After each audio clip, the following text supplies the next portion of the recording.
Okay, for 449, they give us 2 points. And they're saying, does the equation, it's broken on 2 lines, y equals 12x plus 28 work for both those?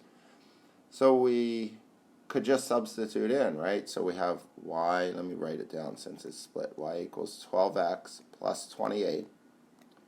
And I can take the first point, which is negative 116, and substitute in. So 16 is y, 12 times negative 1 plus 28.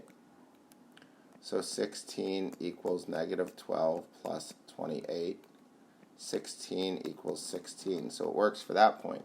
Now we need to try this point, 588. So again, y equals 12x plus 28.